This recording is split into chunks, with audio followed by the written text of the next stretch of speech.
Nabi Muhammad sallallahu alaihi wasallam. Yang sama-sama kita hormati, kita muliakan para guru kita yang ganteng-ganteng ini di samping saya, insyaallah. Pertama itu Ustaz Amiruddin Mata Anwar Hayati, dan juga Ustaz Jamaluddin atau Awaluddin Mata Anwar Hayati, para pengurus musholah Al-Makmur yang mudah-mudahan selalu dalam lindungan Allah Subhanahu wa taala. Bapak-bapak, ibu-ibu yang saya hormati, alhamdulillah tadi kita telah dengar daripada guru kita kalimat Masya Allah yang sangat bermanfaat untuk kita semua. Mudah-mudahan kita bisa amalkan.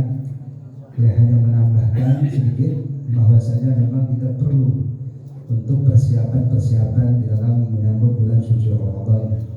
Yang tadi telah disebutkan ilmunya, ya kita ilmunya alhamdulillah kita telah pelajari, insya Allah dari guru kita tinggal kita praktekkan.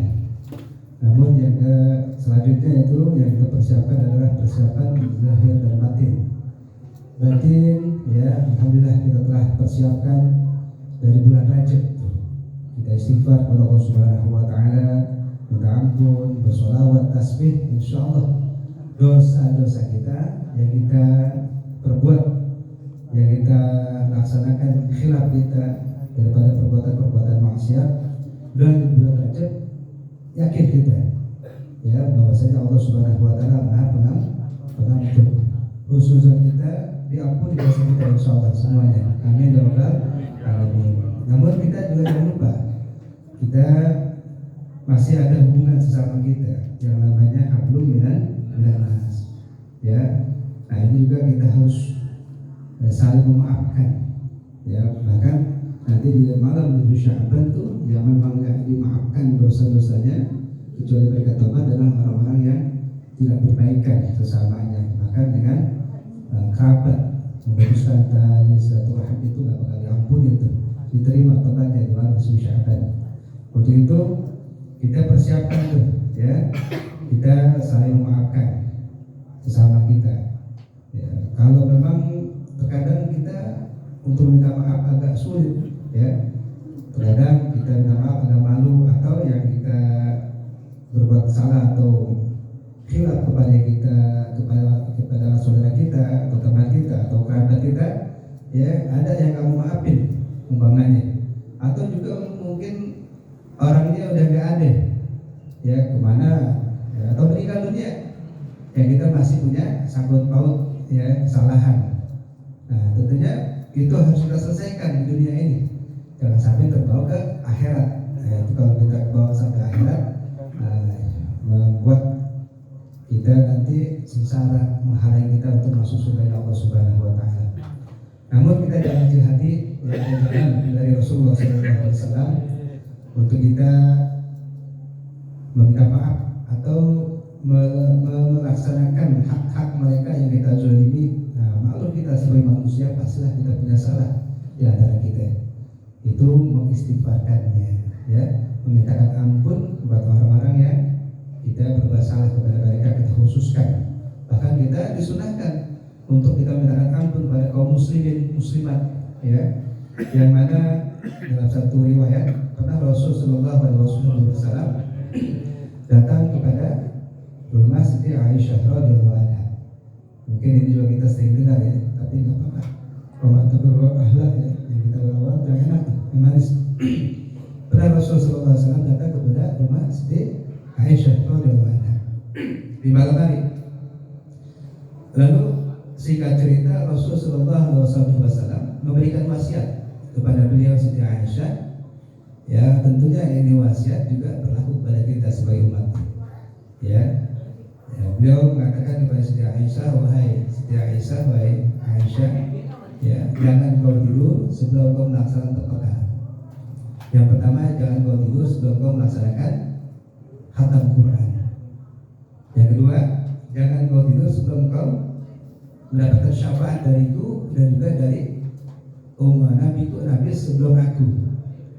Yang ketiga, jangan kau tidur sebelum kau mendapatkan redha dari kaum muslimin muslimat. Nah, ini yang tadi yang dimaksud, ya. Dan yang keempat, jangan kau tidur sebelum kau melaksanakan pergi haji atau melaksanakan haji dan umrah. Ini 4 perkara dilaksanakan sebelum tidur nih, kan bingung, berat ya, ibadah yang masya Allah. Akhirnya Siti Aisyah radhiyallahu anha belum sempat bertanya, Nabi udah laksanakan sholat sunnah ya, ditunggu deh oleh Siti Aisyah istri beliau. Setelah beliau selesai sholat, lalu Siti Aisyah bertanya tentang 4 perkara tadi. Nabi pun senyum lalu memberikan keterangan. Dia mengatakan bahwasanya jangan kau tidur sebelum kau menghafal Quran. Maksudnya apa? Maksudnya bacalah surah Al-Ikhlas 3 kali gitu, ya. Jadi kita amalkan tuh surah Al-Ikhlas 3 kali kita baca, ya, itu pahalanya sama tuh. Seakan-akan kita mengatakan Quran. Tapi jangan kita mentang-mentang 3 kali dibaca hafal Quran kita nggak baca Quran, nah itu salah lagi. Belum upload kita baca Quran juga, baca apa? Surah 3 kali tuh sebelum tidur tuh. Jadi setiap malam tiap malam tuh bisa menghafalkan Quran tuh, pahalanya ya. Apalagi di bulan Ramadan. Kayak kata Nabi, asyam wal Quran yashfa'ani ya. Lil abdi yaumil qiyamah wa kata Rasul sallallahu alaihi wasallam. Al-Quran dan puasa itu akan berikan syafaat ya kepada seorang hamba nanti pada hari kiamat. Maka kita baca Quran tuh ya, dalam sholat kita berdiri dalam satu hari dikatakan 100 kebaikan satu huruf 100 kebaikan sama 100 kebaikan itu dalam keadaan berdiri kita baca Quran. Kalau dalam keadaan duduk 1 huruf 50 kebaikan yang Allah berikan bagi kita. Lalu di luar sholat 1 huruf 10 kebaikan yang sering kita dengar tuh hadisnya ya, man qara'a harfan min kitabillah walahu hasanatun wal hasanatu bi asyri amsalha wala aqulu alif lam mim harfun walakin alif harfun lam harfun min harfin harfun, ya 1 huruf 10 kebaikan tuh di luar apa? Di luar sholat. Dan juga 1 huruf 1 kebaikan buat siapa? Buat orang yang dengerin ya, ada orang baca Quran dengerin niat ibadah, 1 huruf tuh yang dibaca oleh orang itu 1 kebaikan buat kita. Masya Allah ya. Maka kita baca Quran dan juga bahasa kita benerin itu benar-benar mengambil ilmunya yang kita dapat dari guru kita ya, kita pakai adabnya ya, semuanya nih insya Allah. Itu yang pertama tuh. Yang kedua, jangan kau tidur sebelum kau mendapatkan syafaat dari aku dan dari nabi-nabi sebelum aku. Makanya setelah sebelum tidur baca sholawat. Ya Allahumma sholli ala Sayyidina Muhammad wa ala ali Sayyidina Muhammad wa ala al-anbiya wal mursalin alaihi wassalatu wassalam. Atau kita sebutkan satu kepada Nabi itu. Ya tadi bisa ambil ya, dia mengatakan bahwasanya bulan ini adalah bulan Syawal sholawat ya. Insyaallah dari Nabi kita isi dengan sholawat. Nah, kita juga telah dengar yang banyak tentang fadilah keutamaan sholawat. Lalu yang ketiga, jangan kau tidur sebelum kau mendapatkan redha dari kaum muslimin. Ini yang dimaksud tadi itu ya, kita istighfar itu buat siapa? Buat orang lain kita zalimi ya. Istighfarnya apa yang biasa kita baca aja deh. Nah, guru kita, guru Ustaz Kiai Mogroh itu mencontohkan sudah istighfarnya yang biasa. Astagfirullahaladzim li walidayya wal ashabil huqi alayya. Ini begini, wali ashabil huqi alayya, buat orang-orang yang punya hak kepadaku, artinya yang didolimi oleh kita itu ya, wali jami'il muslimin wal muslimat wal mu'minin wal mu'minat. Kenapa?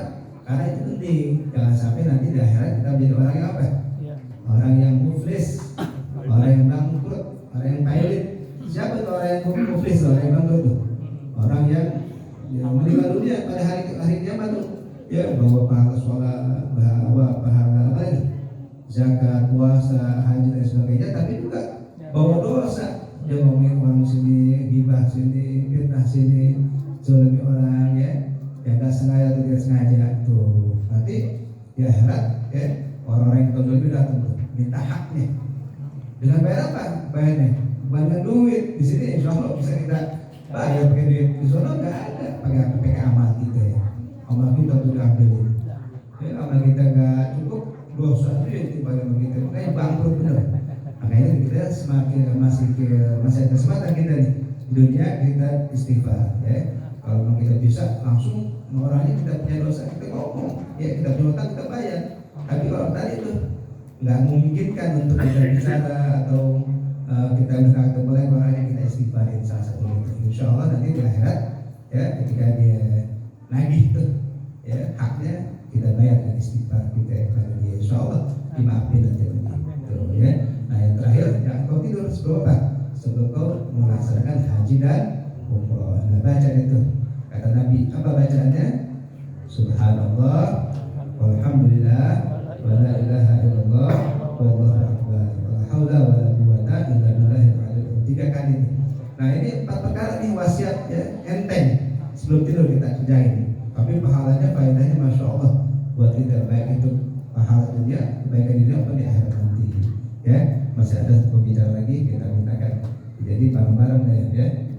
Jangan apa ya, masing-masing berikan buat kita, insya Allah ada manfaatnya ya. Nah itulah yang dapat saya sampaikan, dan juga Fakir ya sama daripada Ustaz Amir, bukan guru di sini, hanya mengingatkan begitu ya. Man kasara kalamuhu kasara khata'uhu, man kasara khata'uhu kasara dunubuhu, man kasara dunubuhu kana lahu udabih na'udzubillah.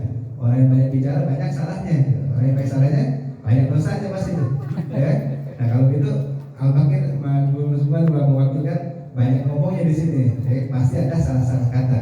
Waktu itu minta maaf ya, minta kabar kalau ada salah-salah semua atau kepada antum semua. Wassalamualaikum warahmatullahi wabarakatuh.